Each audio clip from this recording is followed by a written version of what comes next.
معزز سامعین اکرام، السلام علیکم ورحمۃ اللہ تعالی وبرکاتہ۔ الحمد للہ رب العالمین، والصلاة والسلام علی سید الانبیاء والمرسلین وعلی آلہ واصحابہ اجمعین، اما بعد، فقد قال اللہ تبارک و تعالی فی القرآن المجید والفرقان الحمید، فاعوذ باللہ من الشیطان الرجیم، بسم اللہ الرحمن الرحیم، والضحى واللیل اذا سجى، صدق اللہ العظیم، وبلغنا رسولہ النبی الامین المتین الکریم، ونحن على ذلك لمن الشاہدین والشاکرین، والحمد للہ رب العالمین۔ ان اللہ وملائکتہ یصلون علی النبی یا ایھا الذین آمنوا صلوا علیہ وسلموا تسلیما، اللہم صل علی سیدنا مولانا محمد وبارک وسلم، صلاۃ و سلام علیک یا رسول اللہ صلی اللہ تعالی علیہ وسلم۔ ایک دفعہ اور نبی اور آل نبی کی بارگاہ میں درود و سلام کا نذرانہ پیش کریں، پڑھیں اللہم صل علی محمد و آل محمد کما تحب و ترضى بأن تصلی علیہ صلاة تبقى و تدوم بدوام الملک الحی القیوم۔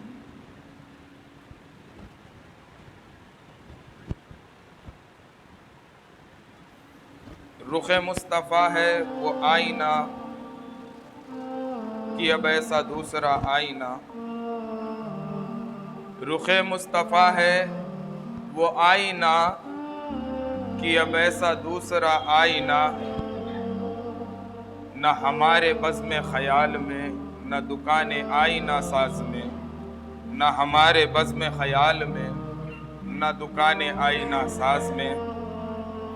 اور اعلیٰ حضرت عظیم البرکت فرماتے ہیں، حسن یوسف پہ کٹی مصر میں انگشت زنا، حسن یوسف پہ کٹی مصر میں انگشت زنا، سر کٹاتے ہیں تیرے نام پہ مردان عرب، سر کٹاتے ہیں تیرے نام پہ مردان عرب۔ عزیزان محترم،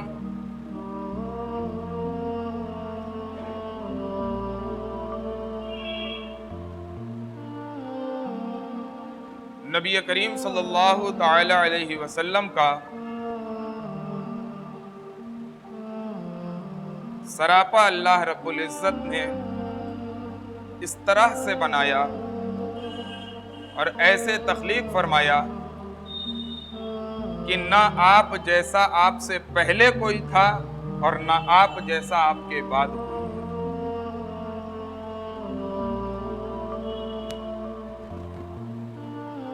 حضرت حسان ابن ثابت رضی اللہ تعالی عنہ آپ فرماتے ہیں، وَأَحْسَنُ مِنْكَ لَمْ تَرَ قَطُّ عَيْنِي وَأَجْمَلُ مِنْكَ لَمْ تَلِدِ النِّسَاء۔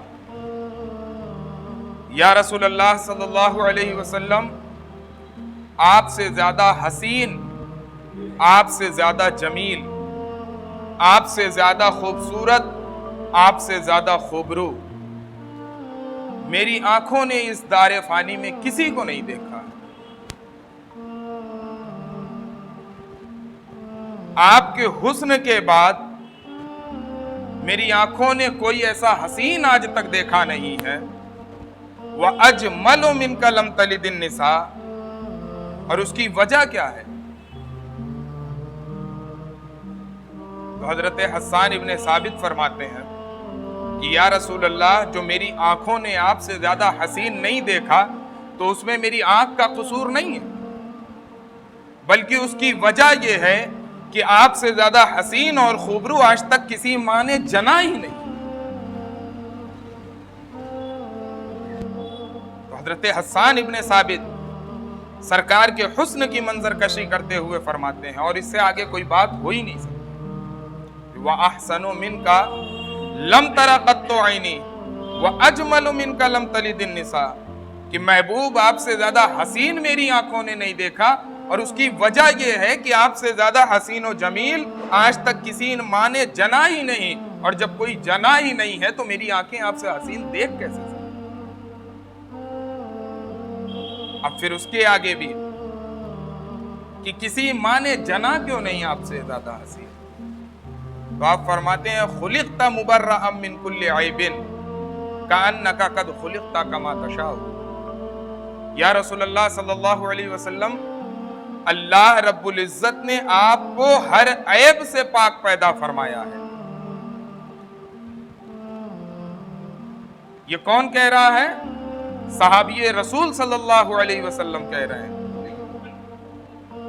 یہ حضرت حسان ابن ثابت، یہ وہ حسان ہے کہ جب سرکار کی مدح سرائی کیا کرتے تھے تو سرکار اپنی کملی ان کے استقبال میں بچھا دیا کرتے تھے۔ وہ حسان ابن ثابت، اور کسی عام انسان کے سامنے نہیں کہ یہ ذہن میں شبہ ہو سکتا ہے کہ سرکار نہیں تھے اس لیے روکا نہیں، سرکار کے سامنے آپ کہہ رہے ہیں خلقت مبرأ من کل عیب۔ یا رسول اللہ صلی اللہ علیہ وسلم، اللہ رب العزت نے آپ کو ہر عیب سے پیدا کیا ہے، کأنک قد خلقت کما تشاء، گویا کہ یا رسول اللہ آپ اپنی منشا اور مرضی کے مطابق پیدا ہو۔ عزیزان محترم، حاضرین گرامی قدر، عیب جس کی نفی حضرت حسان ابن ثابت کر رہے ہیں، ہر وہ خوبی جسے خوبی کہا جاتا ہے، جسے خوبی شمار کیا جاتا ہے، جس کے اندر نہ ہو اسے عیب دار کہا جاتا ہے۔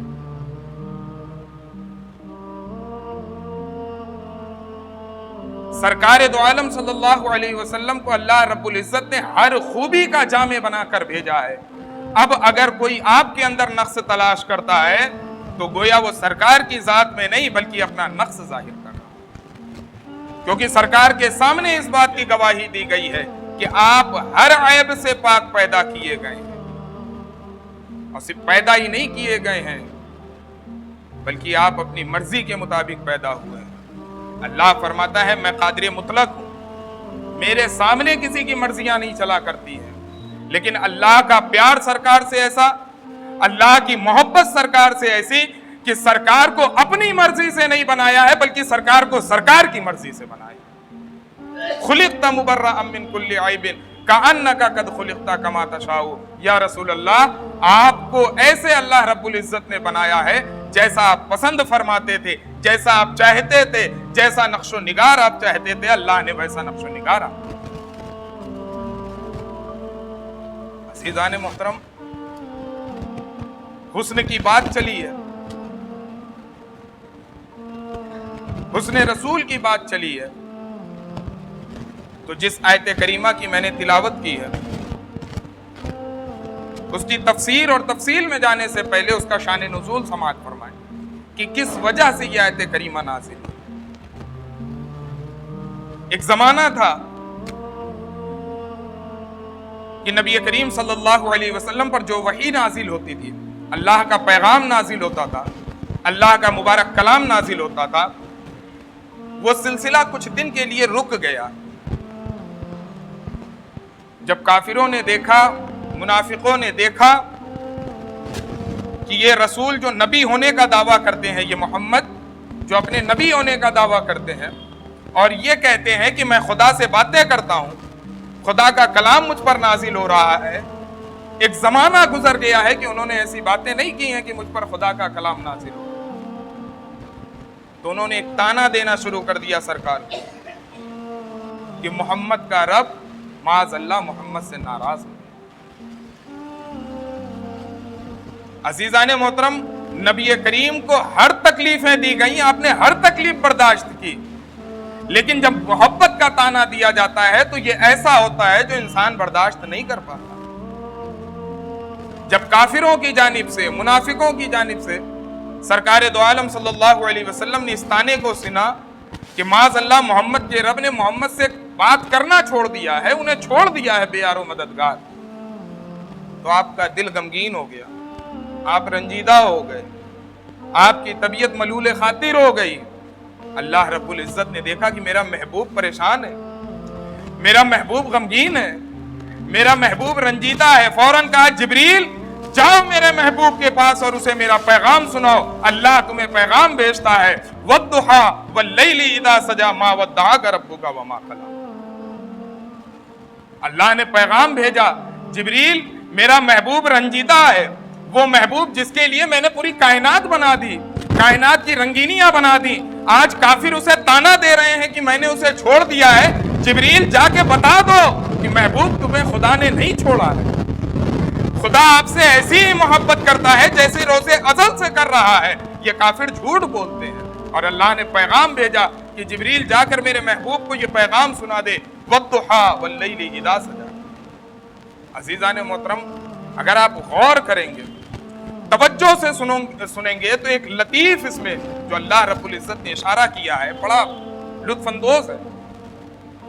بھئی بات تو یہ ہونی چاہیے تھی کہ کافروں نے تانا دیا کہ محمد کے رب نے محمد کو چھوڑ دیا ہے, تو جواب یہ آنا چاہیے تھا کہ نہیں, محمد کے رب نے محمد کو نہیں چھوڑا ہے. اللہ نے یہ جواب دیا ضرور, لیکن اس سے پہلے دو چیزوں کی قسم کھائی ہے, یہ قابل غور. اللہ فرماتا ہے محبوب والضحیٰ واللیل اذا سجا, یہ دو آیتیں قسم کی ہیں. اس کے بعد فرماتا ہے ما ودعک ربک وما قلی, محبوب آپ کے رب نے آپ کو نہیں چھوڑا ہے اور نہ ہی آپ سے محبت کرنا چاہتا. تو صوفیہ نے اس کی جانب جو اشارہ کیا ہے اور بتایا ہے وہ وجہ یہ کہ تسکین کے لیے اور کافروں کو جواب دینے کے لیے کہ تم کہتے ہو کہ میں نے محبوب سے محبت بند کر دی ہے. ارے جو خدا اپنے محبوب کے چہرے کی قسم کھائے, اس کی زلف معبر کی قسم کھائے, یہ کب ممکن ہو سکتا ہے کہ وہ اپنے محبوب کو بھی یار و مددگار.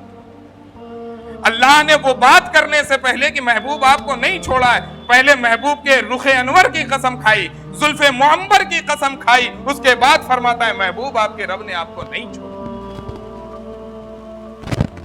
اللہ فرماتا ہے والضحیٰ, اس نورانی چہرے کی قسم کہ جسے دیکھنے کے بعد دل کو ٹھنڈ پڑ جاتی. واللیل اذا سجا, اس نورانی زلف کی, اس کاکل کی قسم کہ جب وہ چھا جاتی ہے تو ایسا محسوس ہوتا ہے کہ گویا رات کی تاریکی چھا گئی. تب اللہ کہتا ہے ما ودعک ربک وما قلی, محبوب آپ کے رب نے آپ کو نہیں چھوڑا. عزیزان محترم, یہ حسن رسول ہے کہ سرکار دو عالم صلی اللہ علیہ وسلم کے چہرے کی قسم, آپ کے حسن کی قسم, اللہ تبارک و تعالیٰ اپنی لاریب کتاب میں کہا. حسن رسول کا عالم یہ کہ حضرت جابر رضی اللہ تعالیٰ عنہ فرماتے ہیں کہ 14ویں کی رات تھی, چاند اپنی چاندنی کے ساتھ, پورے آب و تاب کے ساتھ آسمان میں چمک رہا تھا, اپنی روشنی ہر طرف بکھیر رہا تھا.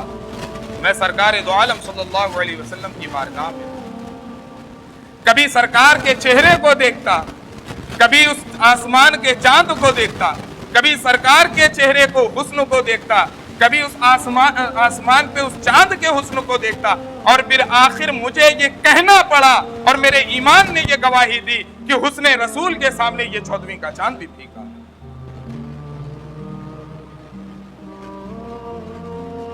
ایک دفعہ کا موقع تھا, سرکار دو عالم صلی اللہ علیہ وسلم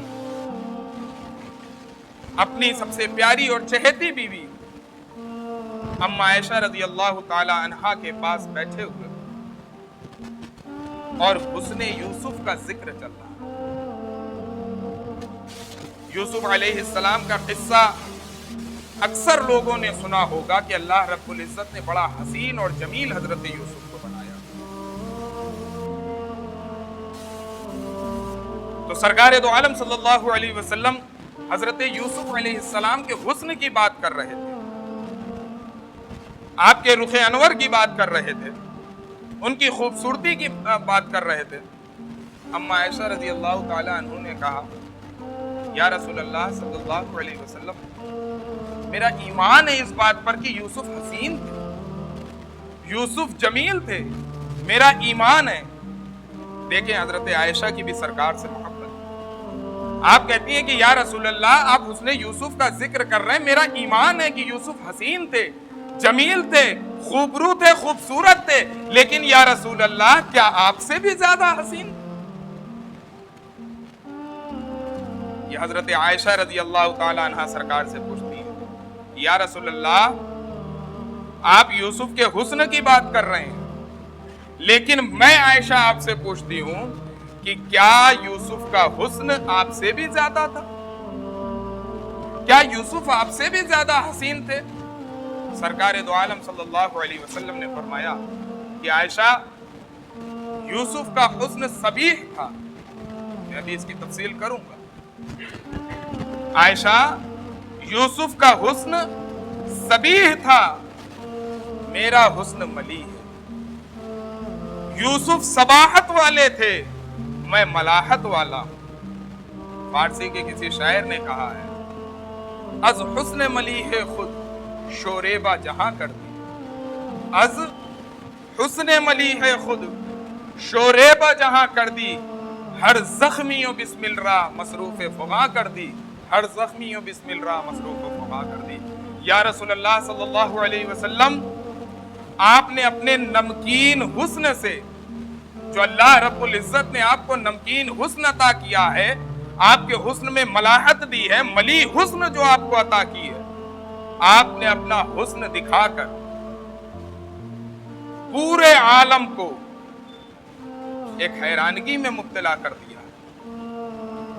وہ اس فکر میں ڈوب گئے ہیں کہ آپ جیسا حسین آج تک ہم نے نہیں دیکھا۔ از حسن ملیح خود شوریبہ جہاں کر دی، مصروف کر دیا ہے کہ لوگ آپ کے حسن کے بارے میں بات کر رہے ہیں، ذکر کر رہے ہیں، اور ہر زخمیوں بسم اللہ، جتنے عاشق تھے، جتنے زخمی دل تھے جو آپ کے عشق اور محبت میں ڈوبے ہوئے تھے، ان کا عالم تو یہ ہے کہ اب وہ صبح و شام آپ کے حسن کا ذکر کر کے آہو فغاں کرتے رہتے ہیں، وہ گریہ ازاری کرتے رہتے ہیں۔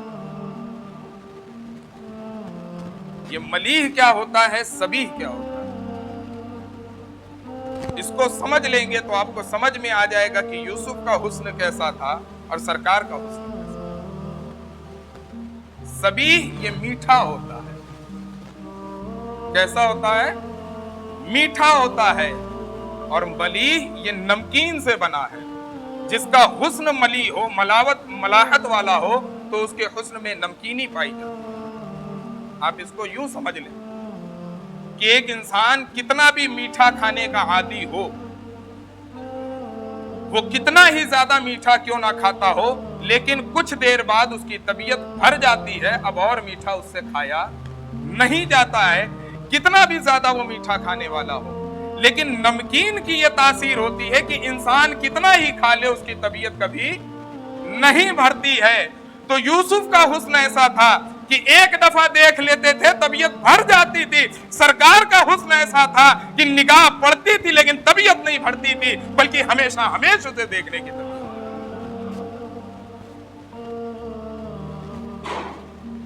تو یہ حضرت یوسف اور نبی کریم کے حسن میں فرق تھا کہ حضرت یوسف کے حسن میں نظر پڑتی تھی، نظر ٹکتی نہیں تھی، نبی کریم کے حسن پر نظر پڑتی تھی، نظر ہٹتی نہیں تھی۔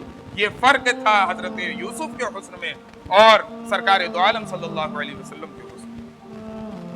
اور میں ایک اور لطیف بات کی طرف اشارہ کروں، اعلیٰ حضرت نے جو یہ بات کہی کہ حسن یوسف پہ کٹی مصر میں انگشت زنا،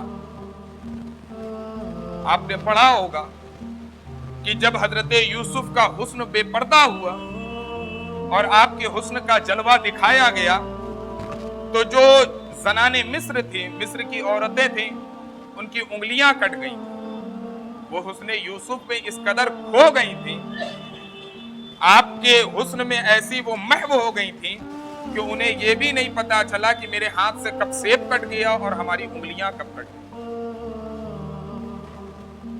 پھر آگے اعلیٰ حضرت فرماتے ہیں، سر کٹاتے ہیں تیرے نام پہ مردان عرب۔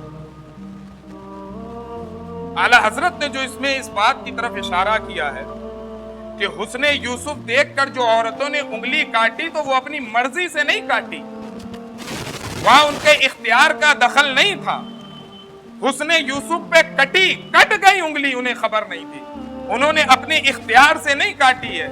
حسن یوسف پہ کٹی مصر میں انگشت زنا. یا رسول اللہ حسن یوسف ایسا تھا کہ عورتوں نے اپنی انگلیاں کاٹی لیکن کٹنے میں ان کا اختیار نہیں تھا, ان کی مرضی نہیں تھی, ان کا اپنا عمل نہیں تھا, بے اختیاری طور پہ انگلی کٹ گئی. لیکن یا رسول اللہ آپ کا حسن ایسا ہے کہ سر کٹاتے ہیں تیرے نام پہ مردان عرب. یہ عرب کے لوگ جو طبیعت کے سخت ہوتے ہیں, جو جلدی کسی پر فریفتہ نہیں ہوتے ہیں, لیکن یا رسول اللہ آپ کا ایسا حسن ہے کہ اسے دیکھنے کے بعد یہ اپنی گردنیں کٹانے کے لیے تیار.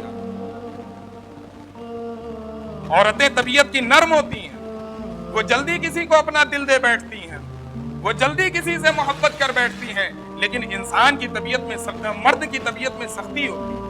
اور پھر عرب کا مرد ہو تو عرب کی سختی تو ویسے بھی مشہور ہے. عرب بڑے سخت دل ہوا کرتے تھے. تو اعلیٰ حضرت فرماتے ہیں کہ یا رسول اللہ عورتوں کا انگلی کاٹ لینا تو سمجھ میں آتا ہے, کیونکہ عورت نرم طبیعت کی ہوتی ہیں, وہ جلدی کسی کو دل دے بیٹھتی ہیں, وہ جلدی کسی سے محبت کر بیٹھتی ہیں. تو سمجھ میں آتا ہے کہ حسن یوسف دیکھ کر وہ بے اختیار ہو گئیں. وہ یوسف کی محبت میں, ان کے حسن کی محبت میں اپنی انگلیاں بے اختیار کاٹ بیٹھی. لیکن یا رسول اللہ اللہ نے آپ کو ایسا حسن عطا فرمایا, ایسی خوبصورتی, ایسی خوبروئی عطا فرمائی کہ یہ عرب جو طبیعت کے سخت ہوتے ہیں, جن کا دل سخت ہوتا ہے, جو جلدی کسی سے محبت نہیں کرتے ہیں, لیکن ان کا عالم یہ ہے کہ آپ کا حسن جب انہوں نے دیکھا ہے تو بے اختیاری طور پہ نہیں بلکہ اختیار کے ساتھ, مرضی کے ساتھ اپنی گردنیں کٹانے کے لیے تیار. عزیزان محترم, یہ ہے نبی کریم صلی اللہ علیہ وسلم کا حسن, یہ ہے نبی کریم صلی اللہ علیہ وسلم کا جمال کہ جسے دیکھنے کے بعد عرب کے لوگ, سخت طبیعت والے لوگ, سخت مزاج والے لوگ جب حسن یوسف کو دیکھتے ہیں تو اپنی جان کی بھی پرواہ نہیں کرتے بلکہ رسول اللہ پر اپنی گردنوں کو. اللہ رب العزت نے اسی وجہ سے کہ نبی کریم صلی اللہ علیہ وسلم کو جو حسن عطا فرمایا تھا, آپ کے رخ انور کی قسم کھائی. والضحیٰ واللیل اذا سجا, محبوب آپ کے چہرے انور کی قسم, آپ کی زلف معمبر کی قسم کہ جب وہ چھا جاتی ہے تو گویا رات کی تاریکی چھا. رخ مصطفیٰ ہے وہ آئینہ کہ اب ایسا دوسرا آئینہ. کتنی پیاری بات کہی ہے. رخ مصطفیٰ ہے وہ آئینہ کہ اب ایسا دوسرا آئینہ, نہ ہمارے بزم خیال میں نہ دکانیں آئینہ ساز. عزیزان محترم, اللہ رب العزت نے جو نبی کریم صلی اللہ علیہ وسلم کو حسن دیا ہے, نہ اس سے آگے ہمارا خیال جا سکتا ہے, اور نہ اس جیسا حسن اللہ رب العزت نے کسی کو عطا. اللہ نے صرف ایک محبوب بنایا ہے اور وہ جناب محمد رسول اللہ صلی اللہ علیہ وسلم, ہر عیب سے پاک, ایسا حسن کہ جس کی مثال کہیں نہیں ملتی. بلکہ جو یہ قرآن مقدس نازل ہوا ہے وہ سراپا قرآن. آج لوگ کہتے ہیں کہ ہم نے نبی کی محبت میں نہ جانے کیا سے کیا باتیں کر دی, لیکن اما عائشہ کو پڑھیں. کسی نے آ کر کہا کہ اے ام المؤمنین حضرت عائشہ رضی اللہ تعالی عنہ, ہمیں سرکار کی سیرت کے بارے میں, سرکار کی صورت کے بارے میں, سرکار کے عادت و اطوار کے بارے میں کچھ ہمیں بتائیے, کچھ ہمیں سکھائیے. حضرت عائشہ نے انہیں بیٹھ کے تفصیل نہیں بتائی. حضرت عائشہ نے پلٹ کر ایک سوال کیا, اما قرأت القرآن, اما قرأت القرآن. تم مجھ سے سرکار کے حسن کی بات پوچھتے ہو, سرکار کے جلووں کی بات پوچھتے ہو, سرکار کی سیرت کی بات پوچھتے ہو, کیا تم نے قرآن نہیں پڑھا؟ کیا تم نے قرآن کی آیتوں کو نہیں پڑھا ہے؟ ارے تم قرآن پڑھ لیتے تو تمہیں مجھ سے پوچھنے کی ضرورت نہ پڑتی, کیونکہ پورا سراپا سرکار کا اس قرآن کے اندر موجود ہے. اللہ نے پورا سرکار کا سراپا قرآن میں بیان کر. تو عزیزان محترم, یہ قرآن جو نازل ہوا وہ کیا ہے؟ اس میں سرکار کی نعت کے علاوہ اور کوئی شے نہیں ہے. سرکار کے چہرے کا ذکر, سرکار کی زبان پاک کا ذکر, سرکار کی آنکھوں کا ذکر, سرکار کی زلفوں کا ذکر, سرکار کے ہاتھوں کا ذکر, سرکار کے چلنے کا ذکر, اور صرف اتنا ہی نہیں بلکہ سرکار جس شہر میں قیام کرے اس کا ذکر اللہ رب العزت قرآن. تو یہ قرآن سراپا سرکار کی نعت ہے جو اللہ رب العزت نے ہم گنہگاروں پر ہم گنہگاروں کو انعام میں دیا ہے جو سرکار پر نازل ہوا ہے۔ تو عزیزان محترم، سرکار کی وہ ذات ہے کہ اللہ رب العزت نے نہ آپ جیسا پہلے کسی کو بنایا تھا اور نہ آپ کے بعد کسی کو بنایا۔ حضرت حسان نے سرکار کی موجودگی میں اس چیز کی گواہی دے کے اس پہ مہر لگوا دی ہے کہ یا رسول اللہ وَأَحْسَنُ مِنْكَ لَمْ تَرَ قَطُّ عَيْنِي، کہ یا رسول اللہ آپ سے زیادہ حسین و جمیل میری آنکھوں نے نہیں دیکھا۔ وَأَجْمَلُ مِنْكَ لَمْ تَلِدِ النِّسَاءُ، یا رسول اللہ آپ سے زیادہ حسین اور جمیل کسی ماں نے جنا نہیں۔ خُلِقْتَ مُبَرَّأً مِنْ كُلِّ عَيْبٍ، یا رسول اللہ آپ کو ہر عیب سے پاک پیدا کیا گیا ہے۔ کَأَنَّكَ قَدْ خُلِقْتَ كَمَا تَشَاءُ، گویا آپ اپنی مرضی اور منشا کے مطابق پیدا کیے گئے۔ سرکار دو عالم صلی اللہ علیہ وسلم کی ایک حدیث پاک ہے، آپ اس میں فرماتے ہیں کہ میں ماہی ہوں۔ ماہی کا مطلب ہوتا ہے مٹانے والا۔ کس چیز کو مٹانے والے ہیں؟ سرکار دو عالم فرماتے ہیں کہ شرک کی گندگی کو میں مٹانے والا ہوں، کفر کی آلودگی کو میں مٹانے والا ہوں، بدعت کی خرابیوں کو میں مٹانے والا ہوں۔ اگر یہ تعریف و توصیف بدعت ہوتی تو سرکار حسان کو منع کر دیتے کہ حسان خاموش ہو جاؤ، لیکن منع نہ کر کے امت کو یہ درس دیا ہے کہ میرے قصیدے پڑھنا شرک اور بدعت نہیں ہے بلکہ یہی عین عبادت ہے۔ اس لیے جو حضرت حسان ابن ثابت نے سنت ادا کی ہے، آج ہم غلاموں کو بھی چاہیے کہ ہم سرکار کے قصیدے پڑھیں، سرکار کی شان میں ہم سے جو ہو سکے ہم اپنے اعتبار سے خراج عقیدت پیش کریں۔ یہ کوئی بدعت نہیں ہے بلکہ یہی عین ایمان ہے اور یہی سرکار کی سنت ہے، کیونکہ اگر اس میں خرابی ہوتی، کوئی برائی ہوتی تو سرکار خود فرماتے ہیں کہ میں برائیوں کو ختم کرنے کے لیے آیا ہوں، اور آپ فوراً منع کر دیتے۔ آپ کا منع نہ کرنا اس بات کی سند ہے کہ اس میں خرابی نہیں ہے بلکہ یہ عین عبادت ہے، اور یہ وہ عبادت ہے جو اللہ رب العزت خود کیا کرتا ہے۔ رب کریم سے دعا ہے کہ کہنے سننے میں کچھ غلطی ہو گئی ہو، کوئی خامی ہو گئی ہو، اپنے حبیب کے صدقے طفیل ہماری خطاؤں کو معاف فرمائے۔ استغفر اللہ ربی من کل ذنب واتوب الیہ، وآخر الدعوانا ان الحمد للہ رب العالمین۔